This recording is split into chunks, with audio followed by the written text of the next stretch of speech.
No, but I can send you to who I recommend and get back. I mean, you can buy back in others, and then you can buy it.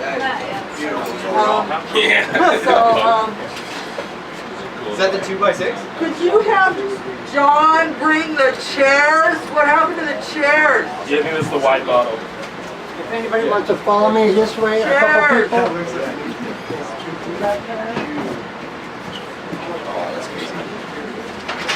So then, this is the one that you're bifeeding, right?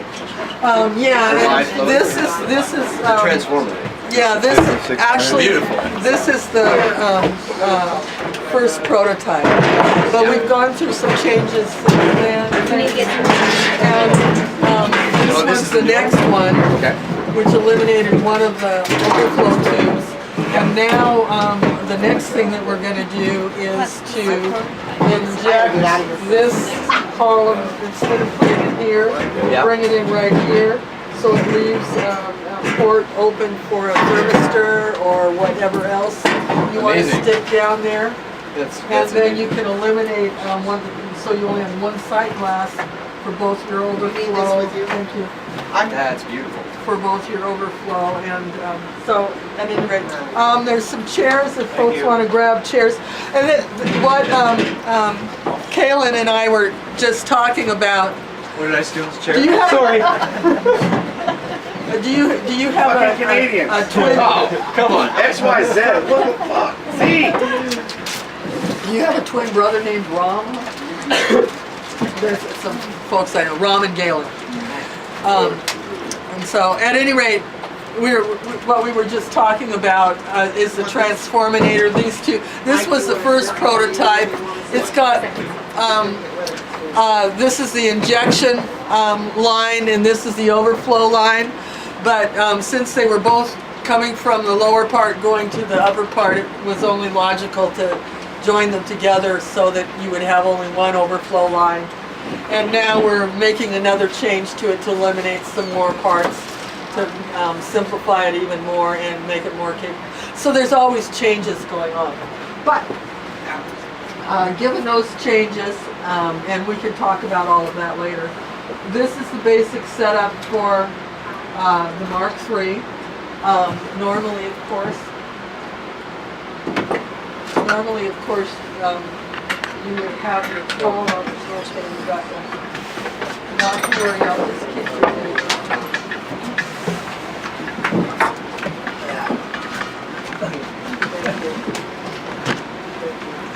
Of course, normally this column is going to be here. But what we're doing now is we're going to set up so that you can all see can tapping. There are a couple of ways that you can load butane into the system. You can buy N-butane or instrument grade butane or canned butane. Those are the three kinds of butane. Butane's relatively non-polar. So I mean, hexane's more non-polar. But I don't know if any of you have ever used hexane. Yeah, purging. Oh my Crazy. God! You Yeah, gotta I've heard it's have 10 crazy. ethanol washes to get the hexane flavor out. So, which if you think that butane tastes bad, hexane, wow. At any rate, but hexane doesn't extract any water. It's totally non-polar. But butane will extract a small amount of water, and because of that, it will 3%. extract. Yeah, and because of that, it will extract chlorophyll as well. So that's those are the reasons you want to keep your process moving as much as possible and cold as much as possible. Right now, the water that we're sitting in. Normally, I have a heat pad. I left mine at home. It's I did too. Ty! I see it. You want to make a call to it? A lot smaller though. And then this side. Got it? Let's grab that.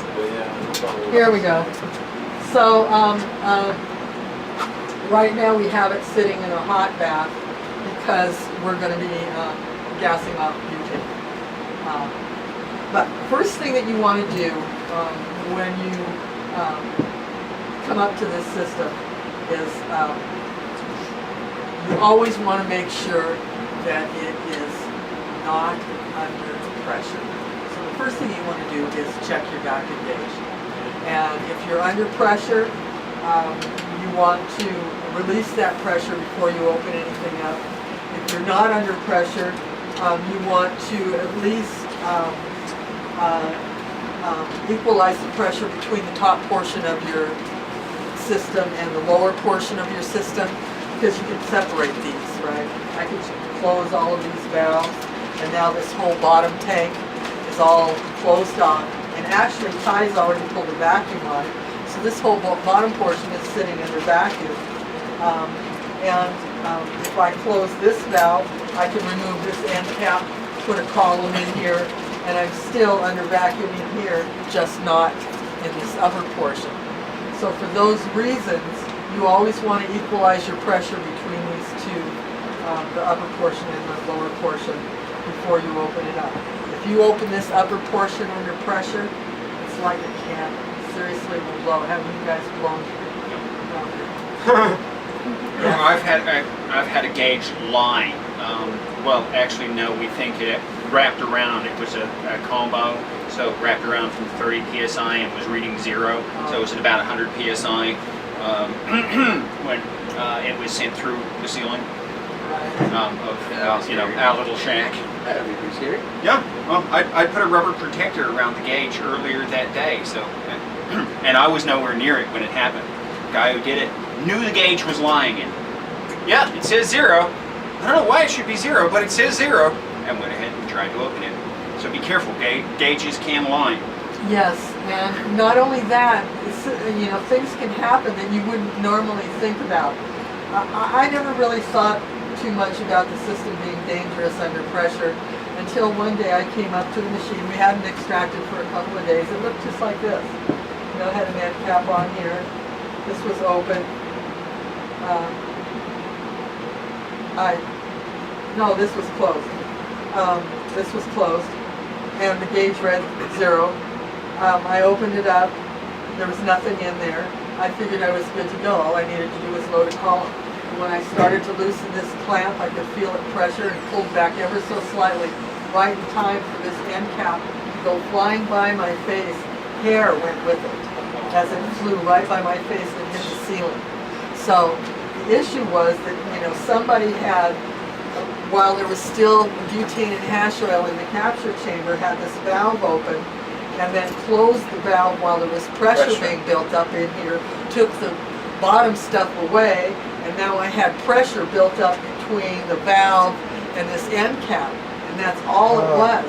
And one would never think about that being what happened. I looked at it. I made that conscious decision that it was okay. The error that I made was not to equalize the pressure between the two sections. So always do that. Stupid question, how do you do that? Oh, just by opening this valve. Oops. There we go. I'm equalizing the pressure. Yeah, now it's equal. Vacuum is now gone. Yeah. Sorry, I asked. Which is okay. I'm sorry I did. Well, it was already equal. Right. And so at any rate, yeah, that's how you do it. It's just to open these two valves before, And had I opened this valve, had I opened this valve and allowed that pressure to enter the lower chamber, it would have showed up on the gauge and I would have known. You had pressure. Yeah, the pressure would have showed on the gauge. But so always before you open it up, make sure those are. Okay, so the first thing you want to do when you're using this system is to pull all the atmosphere out completely. So we're going to turn on our vacuum pump. I'm making the assumption that you all know how to hook this up. Kids, don't do that. You've all read that stuff, right? I've read it all, but I gotta see it. So let's talk about how it's hooked up before we go any further. generally the first line that I start thinking about is the butane line, my butane feed line. In this situation, we're going to be can tapping, so we have this can tapper hooked up to the end. When you're can tapping, you really need one of these small ball valves as well. You can do it without the small ball valve, but what ends up happening is, because you'll be using this valve instead, but now you've got this much hose full of